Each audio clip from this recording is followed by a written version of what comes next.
Hey, welcome to Nathan's Garage. Well, here we have the bed episode part 2.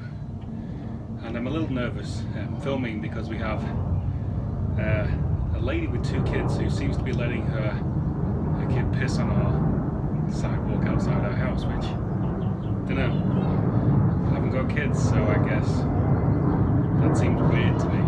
But hey ho, let's move on. So, there was... This is so weird. A lot of progress has been made since the bed started, because last week we had really bad wind and I couldn't film anything because the iPhone just picks up a ton of wind. So I shall give you a bit of a walk around of what we've done since last week. Yay for kids. So here we have the rear bed mount. So we shortened the original Crown Vic chassis leg probably about 12 inches. There's an oval hole on the bottom and I've chopped it to the back end of that oval hole if anybody's doing this. That's where the short bed should be, or in that general area. Sectioned it down because it was having clearance issues with the actual bed because the Crown Vic chassis leg kicks up. Sorry about the shaking. So then just put some 2x2 box, squared it all up. Now the actual mount itself is 2x2 and I've trimmed the back where it actually sits into the bed itself to get it to sit level, and then just triangulated it twice to create some strength in the back end. So hopefully that should be wife safe. That's kind of my thing. I'm like, I don't care if it's held together with bubble gum for me, but if my wife's going to drive it, it has to be a bit more sturdy. So, and then the front mount is this. It's just basically 2x2 again with, I think it's sat on 1/2 inch box. And depending on where you put your cab, obviously that's going to dictate where the height of this actual bed mount. That's pretty much it. And that creates, the good body lines for me. The bed actually follows on from the back of the door and the cab. That creates the right height. You can see it from the top here. So it's just basically a 2x2 box that I've drilled holes to bolt through and mount up to that front original cross member of the bed. So that's where we're up to right now. Got a bit more finish welding to do. Then we shall degrease and prime it and paint it. And then back down she will go. After that we need to figure out an intermediate mount that only creates a front and a back mount, and I'd prefer more than that. So this was the front intermediate mount, and I'd like to see if we can replicate some sort of mount at the front of the wheel arch, and don't know, maybe something at the back of the wheel arch as well. Gotta figure that out yet. Hey guys, so more bed fabrication.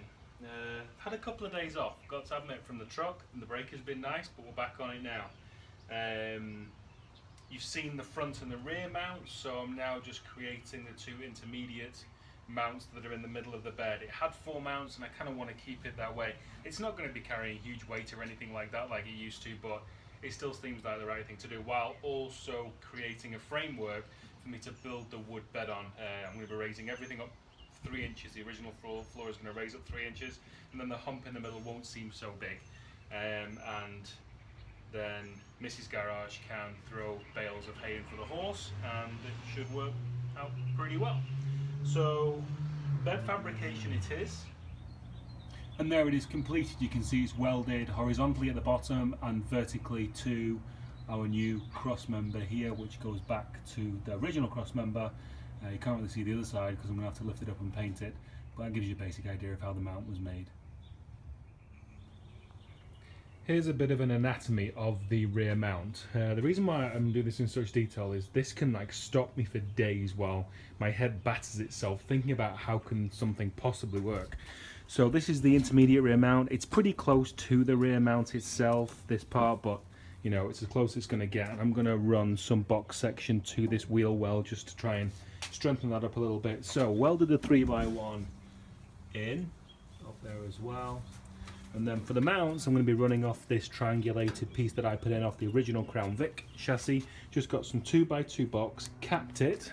It's going to sit like that. So then this side, which is a bit further along, what I did, cut out a piece of 14 gauge, I think it was, drilled a hole, welded the head of this bolt on from what is now the inside, drilled the holes straight through, you can see there in that triangulated member, and that's going to drop in. Is that the right side? No, that's the right side there. That's going to drop in like that, and then I'm just going to weld that all around there, and then a nut's going to go on from the bottom, same on this side, so that when the bed lifts off, this is going to be a mount now.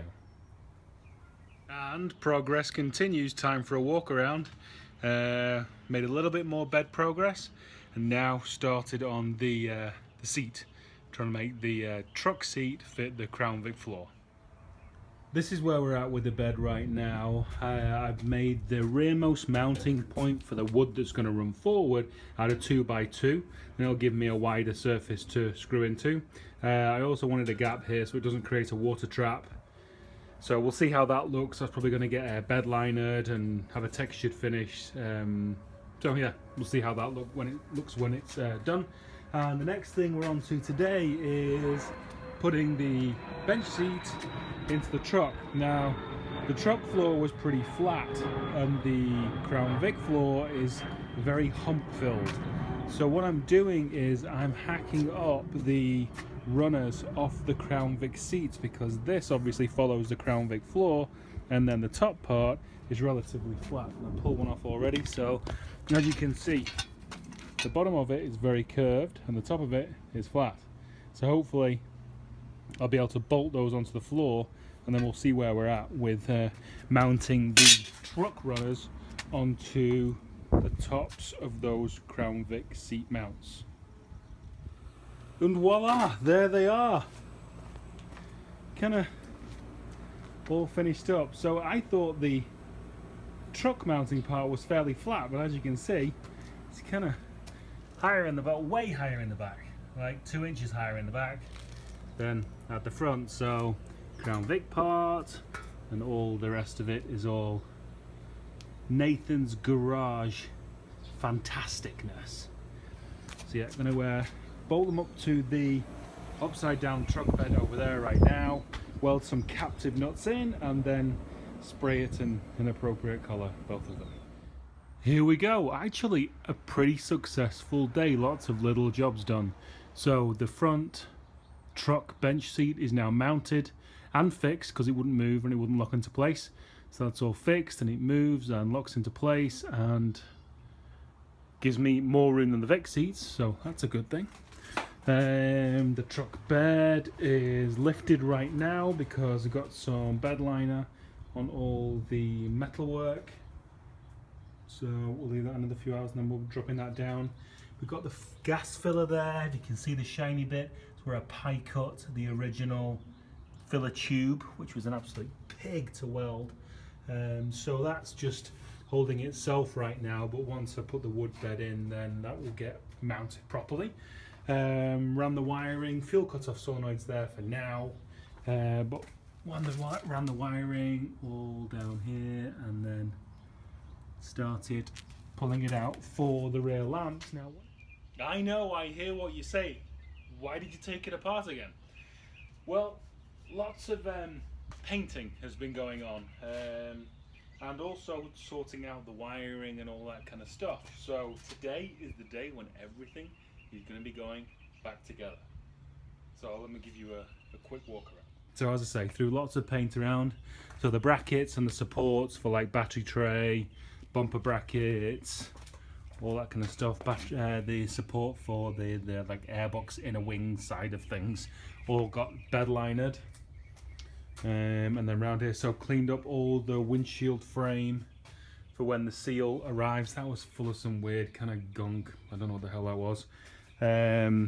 This inner piece right down here above the actual dash, that was a light grey, and I changed it over to black because the grey was just you know, way too obvious. And then the back, we have our lights, so that's all the painted front panels and everything, painted inner wings. And the lights, what I did, because the truck had been in the field for so long, all the lights were just shells and everything inside was rusted and broken. So what I did was I epoxied the Crown Vic bulb holders onto the backs of all of the F250 lamps themselves, and also I did the front lamps. And then the bulbs are over there, so that's it. So the end of today should look very, very, very different. So, as you have heard many times before, better get on.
Here she is in her most complete form yet. Side stands, I think is pretty good. Level. Just waiting for some friends to come round to put the hood on. I can't lift it on my own. So that's what we're waiting for. So the 72 front is on. Lights are all wide. I've not actually tried them yet, so that's the next thing to do. All the fronts tightened down. Down through the seat for 2 seconds, so in the back, as you can see for this episode, all the strengthening is all there, the bed's fully mounted, terrible lighting and shadows, what the hell, fuel fillers there, that'll get mounted when we do the bed obviously. She is so cool, she is so cool. And planes.